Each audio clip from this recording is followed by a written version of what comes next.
Welcome friends. एक बार पुनः आप सभी का स्वागत है हमारे ऑनलाइन प्लेटफॉर्म एमपीएस मोटिवेटर्स पर। Myself Mukesh Kumar Pandey. Friends, आज के सेशन में हम लेकर हाजिर हैं class 12th Bihar board exam 2024 के लिए इंग्लिश पेपर का पोइट्री सेक्शन से हम पहुंच चुके हैं। It is the poem number 3rd and its name is now the leaves are falling fast and its speaker name is, its poet name is W.H. Auden।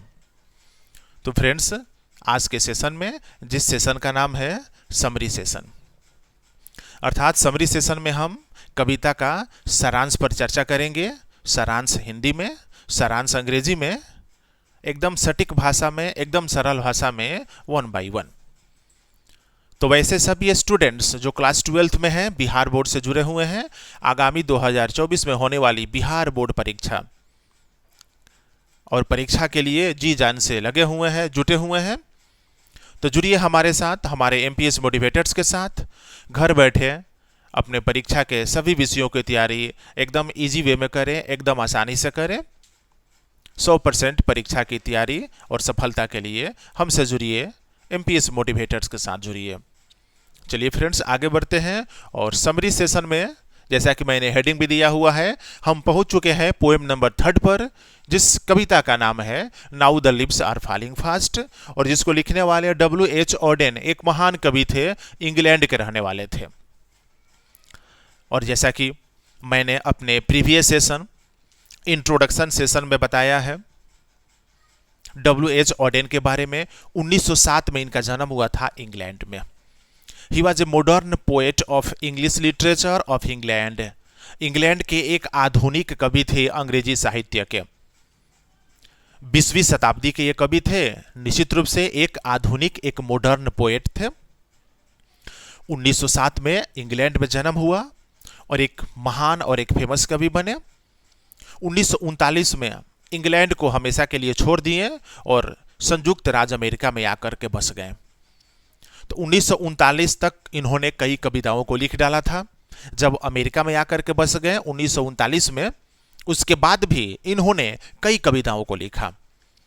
तो इनके कविताओं को लिखने का 2 टेन्योर है। फर्स्ट, जब इंग्लैंड में रहते थे, और सेकेंड, जब अमेरिका में आकर के बस गए, उसके बाद भी इन्होंने कई कविताओं को लिखा।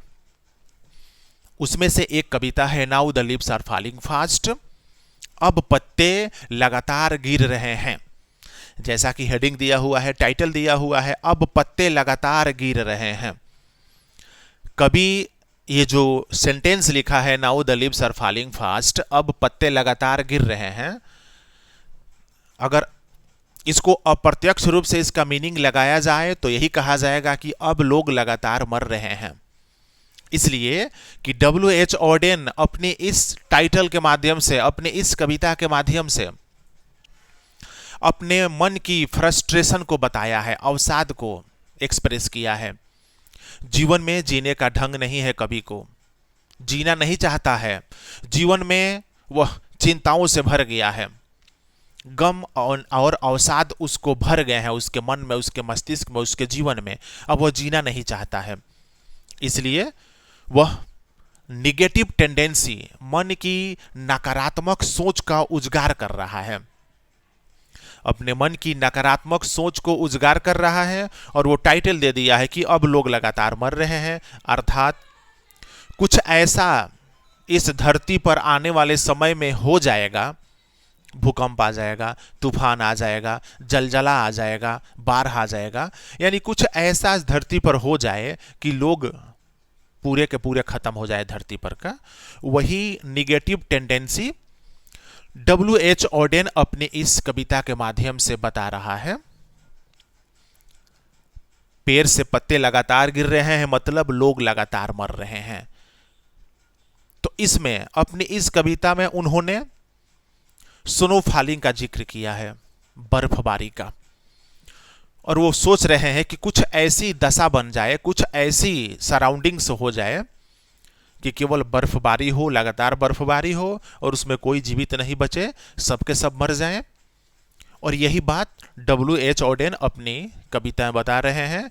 क्लास 12th का बुक रेनबो पार्ट 2, एंड हम पहुंच चुके हैं the poem number 3, now the leaves are falling fast, written by W.H. Auden. चलते हैं, कविता को रिसाइट कर लेते हैं यथाशीघ्र 2 मिनट में, उसके बाद इसका हिंदी का सारांश देखेंगे, अंग्रेजी में सारांश देखेंगे। Now the leaves are falling fast, nurses flowers will not last, nurses to the grapes are gone, and the prams go rolling on. Whispering neighbors left and right, pulk us from the real delight, and the active hands must freeze, lonely on the separate knees. Dead in hundreds at the back, follow wooden in our track, arm raised stiffly to reprove, in false attitude of love. Starving through the leafless wood, trolls run scolding for their food, and the nightingale is dumb, and the angel will not come. Cold impossible ahead, list the mountain's lovely head, whose white waterfall could bless travelers in their last distress. Actually, W.H. Odean अपने मन में सोच रहे हैं कि कुछ ऐसी विचित्र स्थिति बन जाए बर्फबारी का, इतनी बर्फबारी होने लगे धरती पर कि कोई जीवित नहीं बचे, मैं भी जीवित नहीं रहूं, कोई मानव, कोई पशु, कोई पक्षी, कोई पेड़ पौधा, कोई जीवित नहीं बचे, इतनी ठंड बढ़ जाए, इतनी बर्फबारी हो जाए, इतनी ठंड बढ़ जाए कि सब के सब इस पर मर जाएं। यही बात का जिक्र अपनी कविता का माध्यम से कर रहे हैं now the leaves are falling fast में। फर्स्ट स्टेंजा में, ये 5 स्टेंजा की कविता है, एक स्टेंजा 4 लाइन का। पहली स्टेंजा में W.H. ऑडेन बता रहे हैं लगातार बर्फबारी हो रही है, इतनी बर्फबारी हो रही है, इतनी बर्फबारी हो रही है कि पेड़ से पत्ते टूट के जमीन पर गिर रहे हैं। पेड़ के पत्तों के साथ जो छोटी छोटी कलियां लगी हुई हैं, जो आने वाले दिनों में बड़ी बड़ी कलियां बनेंगी, बड़े फूल बनेंगे, उसमें फल लगेंगे, वो सब टूटकर जमीन पर गिर रहे हैं। जिस जमीन पर जहां गिर रहे हैं बर्फ में दब जा रहे हैं, वहीं पर उनका कब्र बन जा रहा है, वहीं पर वो धरती में समा जा रहे हैं। इतनी बर्फबारी हो रही है कि लोग अपने घरों से मनोरंजन करने के लिए बर्फ पर चलने वाली गाड़ी को लेकर के घर से बाहर निकल गए हैं। बर्फ पर बच्चों को बैठा करके गाड़ी में खुद भी घूम रहे हैं, बच्चों को भी घुमा रहे हैं। उन्हें नहीं पता कि इतनी ठंड में बाहर निकलना खतरनाक है। इतनी ठंड में लोग आनंद लेने के लिए घर से निकल रहे हैं, अपनी जान को जोखिम में डाल रहे हैं। सेकेंड पैराग्राफ में बता रहे हैं W.H. ऑडेन, मृत्यु के जो दूत हैं, यमराज के दूत कह सकते हैं, यमराज के जो एजेंट हैं वो धरती पर आ गए हैं, हमारे लेफ्ट राइट आगे पीछे घूम रहे हैं।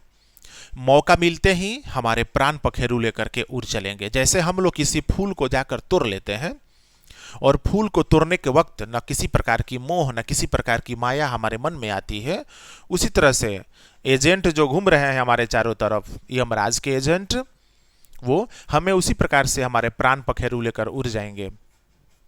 क्योंकि इतनी ठंड बढ़ गई है कि इतना ठंड में अब कोई जी नहीं सकता, कोई सरवाइव नहीं कर सकता, सब के सब मरेगा।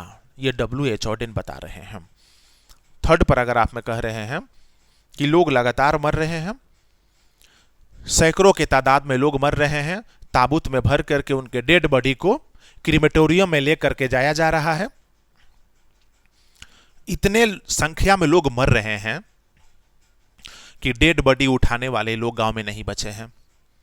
यानी अब जीवित रहने वाले लोग कम हो गए हैं और मृत्यु बहुत ज्यादा हो गई है। धीरे धीरे धीरे धीरे जो बचे हुए हैं वो भी नहीं जिंदा रहेंगे, वो सब के सब मरेंगे। इसलिए कि इतनी भयानक बर्फबारी में इतनी ठंड हो गई है कि लोगों के शरीर जम जा रहे हैं, हाथ काम नहीं कर रहे हैं, हड्डियां जम जा रही हैं, घुटने काम नहीं कर रहे हैं। लोग परेशान हैं, नेचर को गाली दे रहे हैं, ईश्वर को गाली दे रहे हैं कि इस प्रकार की कैसी मुसीबत आ गई, इतनी भयानक ठंड, इतनी भयानक बर्फबारी, इसमें सब लोग मरेंगे, कोई जीवित रहने वाला नहीं है। Overall W.H. ऑडेन तो चाहता ही है कि ऐसी स्थिति बन जाए कि हम भी मरें, सब लोग मरें।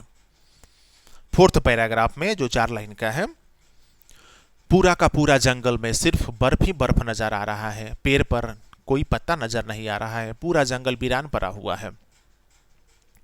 नाइटिंगल जो चिड़िया बहुत सुंदर और मीठा आवाज में गीत गाती थी, उसका गीत बंद हो गया है, वो एकदम से चुप हो गई है, कहीं से कोई आवाज नहीं आ रही है।